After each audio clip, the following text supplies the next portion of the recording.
Роман Абрамович е едно от най-известните имена в света на бизнеса, спорта и политиката. Роден на 24 октомври 1966 г. в Саратов, Русия, Абрамович започва своя път от скромни условия и преминава през значителни предизвикателства, за да се утвърди като един от най-богатите и влиятелни хора в света.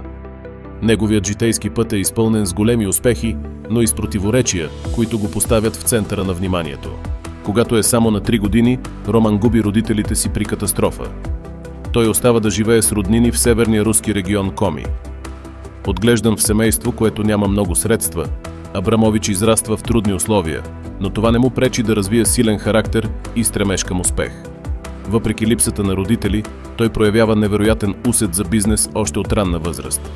Когато става тинейджър, започва да се занимава с дребни бизнес начинания, което поставя основите на неговия предприемачески дух. През 80-те години той започва да учи в Московския институт за нефт и газ, но скоро осъзнава, че академичната кариера не е за него. Вместо да завърши образованието си, решава да се съсредоточи върху бизнес начинания. Това решение се оказва изключително важно за бъдещето му, тъй като започва да изгражда своя предприемаческо портфолио.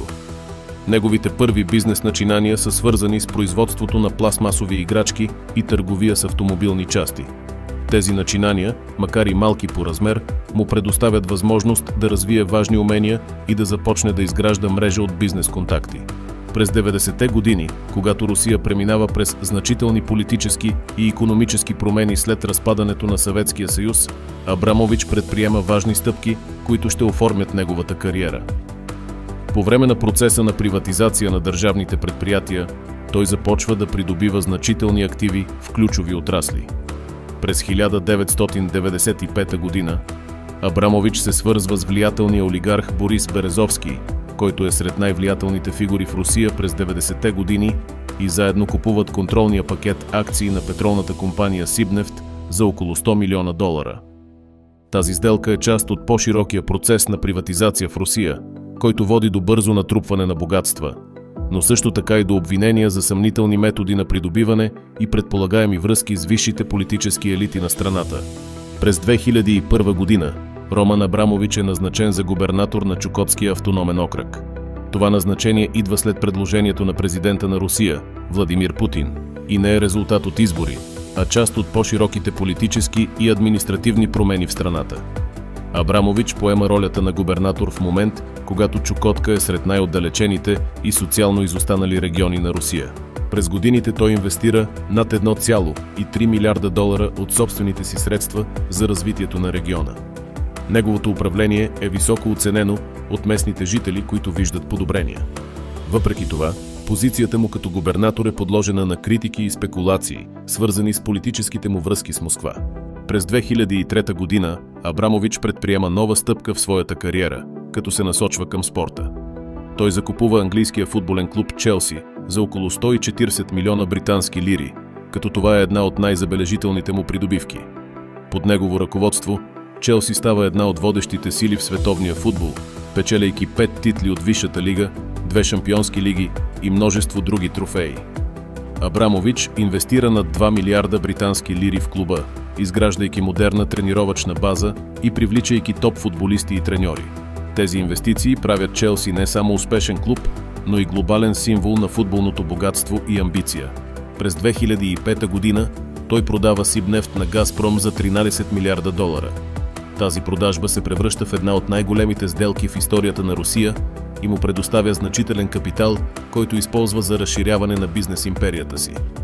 Той инвестира в различни индустрии, като особено внимание отделя на алуминиевата индустрия, която играе решаваща роля в създаването на Русал, глобален лидер в производството на алуминий.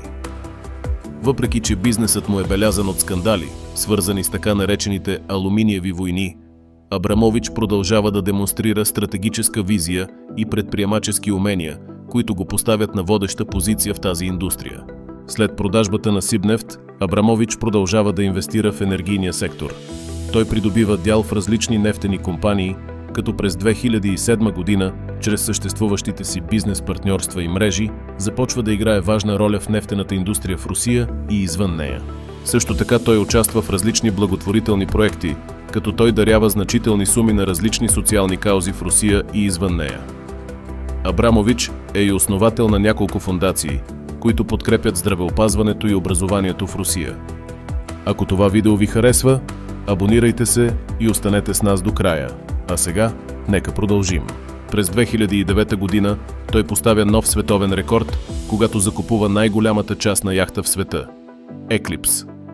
Яхтата е оценена на около $500 милиона и е оборудвана с много уникални характеристики, включително противоракетна защита, система за наблюдение и най-големия басейн, съществуващ на частна яхта. През 2013 година Роман Абрамович е обвинен за свръзки с политическата власт в Русия, като неговото име се свързва с руското правителство и президента Владимир Путин. Въпреки че самият Абрамович не е признал публично тези връзки, мнозина считат, че богатството и успехите му са свързани с стратегическата подкрепа на Кремъл, което води до сериозни политически дебати и противоречия. Тези обвинения се основават на факта, че той е един от олигарсите, които са извлекли полза от процеса на приватизация след разпадането на Съветския съюз. Много от олигарсите, включително Абрамович, са близки до руското политическо ръководство, което им позволява да натрупат значително богатство. Това подхранва обвинения в корупция и нечестни сделки, като например тези, свързани с нефтената индустрия и металургията, в които Абрамович играе важна роля. Много западни медии и наблюдатели твърдят, че неговите успехи и тези на други руски милиардери са били обусловени от политическите им връзки с Кремъл, което е довело до глобални критики и санкции от страна на Европейския съюз и САЩ. Придобивките на Абрамович извън футбола също са впечатляващи. Един от най-забележителните му активи е неговата яхта Eclipse, която дълго време е най-голямата частна яхта в света. Освен това, Абрамович притежава яхтата Solaris, оценявана на над $600 милиона, която е построена с акцент върху устойчиви технологии и иновации. Също така колекцията му от произведения на изкуството е обект на възхищение. Той притежава творби на някои от най-големите художници на съвременността, като Франсис Бейкън и Лусиан Фройд, като самата колекция се оценява на стотици милиони долари. Абрамович активно подкрепя културни и благотворителни инициативи, доказвайки, че интересът му към изкуството и филантропията не е само за показност. Той притежава и значителни недвижими имоти по света, включително в Лондон, Ню Йорк, Южна Франция и други престижни локации. Един от най-известните му имоти е в Кенсингтън, Лондон, оценяван на около 150 милиона британски лири. В Ню Йорк притежава пентхаус с изглед към Централ Парк, като се смята за една от най-скъпите частни резиденции в света. Личният му живот също е обект на голямо внимание. Той е бил женен 3 пъти и има 7 деца. Въпреки че предпочита да стои в сянка и избягва публичността, активно участва в благотворителни дейности и подкрепя различни социални инициативи.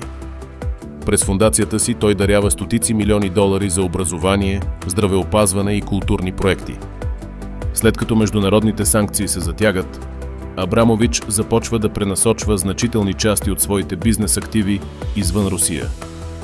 Той активно се фокусира върху инвестиране в международни проекти и придобиване на нови активи в Лондон и други западни страни. През 2014 година Абрамович продава своята резиденция в Ню Йорк за рекордна сума от $90 милиона, което е част от усилията му да минимизира въздействието на санкциите върху своето финансово състояние. Това също така отразява нарастващото му желание да дистанцира част от бизнеса си от Русия. Абрамович продължава да инвестира в Чукотка, която е част от Руската федерация, където е бил губернатор. Той инвестира милиарди рубли в социални и инфраструктурни проекти за региона, включително в здравеопазването, образованието и транспорта. Това е част от неговата стратегия да изгради позитивен имидж и да бъде възприеман като спонсор на социални проекти в родния си регион. Въпреки политическите трудности, Абрамович продължава да има близки бизнес връзки с руското правителство. Медиите съобщават, че той активно участва в някои преговори с западни представители за облегчаване на санкциите срещу руските олигарси, което засилва подозренията за неговото влияние върху политическата сцена. През 2016 година той започва да се фокусира все повече върху новите технологии и устойчивото развитие. Той прави сериозни инвестиции в стартиращи компании и иновации в сферата на изкуствения интелект, зелена енергия и други технологии на бъдещето. Един от неговите значителни ходове е инвестицията му в стартъпа Lilium Aviation, компания, разработваща електрически вертикални самолети за транспорт.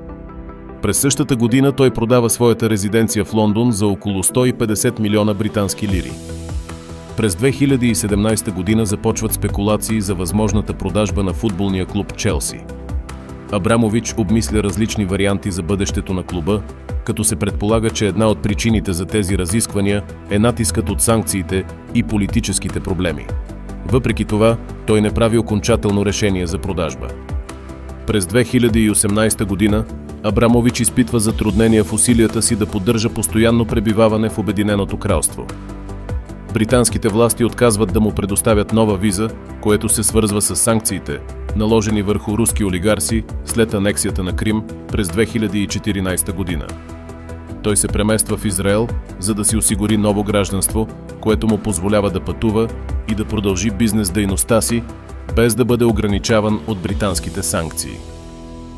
След отказа на британските власти да му издадат нова виза, започват да циркулират слухове, че може да продаде футболния клуб Челси. Абрамович продължава да увеличава колекцията си от произведения на изкуството, като закупува нови произведения на известни съвременни художници, включително картини на Деймиан Хърст и Джин-Мишел Баския. През 2019 година той дарява значителни суми, като тези дарения укрепват публичния му имидж на филантроп, въпреки политическите му противоречия.